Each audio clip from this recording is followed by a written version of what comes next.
Colorado, Nashville. I know we touched on this already. Colorado pretty much dusted Nashville. I know they had the overtime game. Great game. How about Connor Ingram's kid playing for Milwaukee? He had some personal issues. I think it was a year or so ago. He ended the employee assistance program, had some personal things going on. He's gotten better. Busting his ass for Milwaukee this year. We talked about him and Riddick, who should start earlier.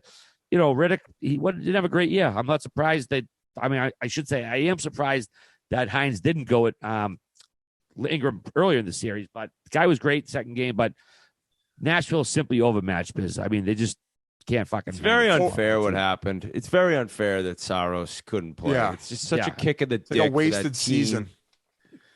And exactly. He's that good. Biz, ironically, you would have rather Nashville. If you could look back now, it's like, oh my God, Calgary'd have a way better chance against Nashville. 100%. I completely agree. So it sucks because, Daryl Sutter was right.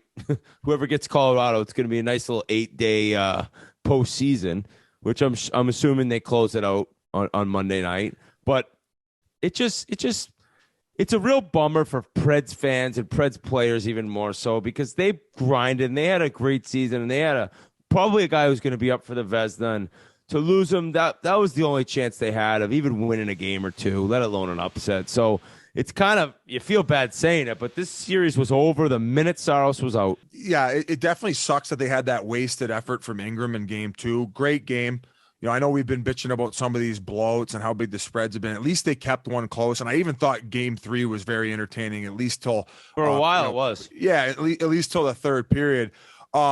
Just Nashville, it's even hard to go in with a game plan against the Avalanche. But in that game when they were tied in overtime, just maybe hold it below the goal line a little bit more. They were playing in their own end the whole time. So Ingram at the end of the game, he's fucking keeled over because he's gassed because they're getting all this ozone time. And when they would get down to the offensive zone, sometimes they were trying these hope plays where I'm like, man, you need to fucking just literally eat it below the goal line, keep their guys from buzzing offensively, and at least see if you can kind of throw off the force a little bit. Right? Throw off the rhythm of their game, but they just simply didn't do it. Completely outmatched. And as soon as they, Makar ended up putting that one home, you knew the series was over. So good fight for the Nashville Predators. I think by the time next time we record, they're going to be booking their trips through Expedia to go on their all-inclusives.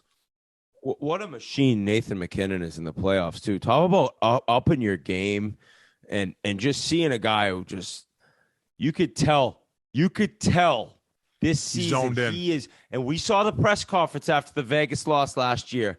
He was as angry as you've really ever seen someone coming off a playoff loss, or that I can remember. I think he dropped a couple of swears, said it's bullshit, something has to change. This is a team on an absolute mission. That goes without saying. It's pretty obvious. But when you have a leader like McKinnon, when you got this defenseman, Kadri's playing smart, you feel bad. There's not much to say about this series. It's over next game or the game after, and then they're on to the next one because this team has one focus in mind, and nothing's going to slow them down. I think Devon Taves, too. Holy shit. I was just going to say. The worst trade Lou Lamoriello's maybe ever made is Devon Taves for 2 second-round draft picks. I was just going to say, I think Joe Sakic, to close this series out, Joe Sakic should win GM of the year for simply grabbing this guy who I think in some people's eyes, if the Olympics went down, they probably were going to bring him. They were going to be paired together, him and Makar. Him and Makar. So all of a sudden you go from a guy who's getting traded for 2 second-rounders to being a guy who's going to be on Team Canada, top 6 Canadian defensemen. So just Lehkonen was a great trade too. I like his game. Yeah. He's a playoff gamer. There's no doubt they pushed their chips in the middle. They gave up a first-rounder and a prospect for Kemper. They gave up a second and a prospect for Lehkonen, and then 2 seconds for Devon Taves. And the moves are just looking incredible. Scary moment with Darcy Kemper, actually. That's probably the last thing we should mention. I talked about it on the broadcast, guys. When you're in junior, they make you wear the straight no cat eyes, right? No cat eyes. And they do this for this reason, because sometimes sticks can get in there. But when you get to the big boy level, and some of you are saying, why would they ever make a cat eye big enough where a stick blade could get in it? Guys, you need every advantage you can get. and peripheral vision in those masks is very difficult when you're using the mask from junior. You basically have a bar in your sight line. So these guys, when they get to the NHL, much like guys used to get the option of wearing the visor, get to wear these things. And this is the risk that sometimes you run when wearing the cat eye. Apparently in 2019, it happened to Darcy Kemper as well. So he's dealt with this before. Talk got the text shortly after the game saying, hey, buddy, it's just a lot of swelling, probably going to be back for the next game. But that's how a stick can get in on the goalie's mask, guys. I think these guys should be able to wear the masks they do, just much like I thought the guys should not wear visors if they wanted. Well, the players are the goalies are the ones keeping that rule intact. Right. So fans can get upset that they shouldn't be allowed to wear them. It is a little surprising, but as long as the players want to, that's what's going to happen. Yep. I don't know if you guys saw that. I column I tweeted out earlier. I don't know if the guy's name is Kisler or Mark Kisler, the Denver Post, and he wrote a column about like what happened in the game with Kemper getting hit with the stick. It was the funniest thing I ever read, and it wasn't supposed to be a comedic article.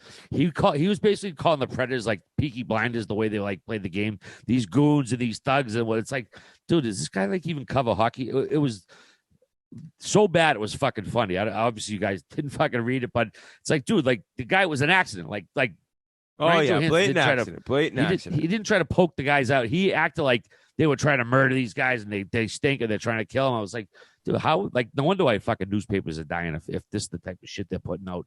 It was like that bad. It was comical. But what else in that series? Anything? That's it. Final thoughts.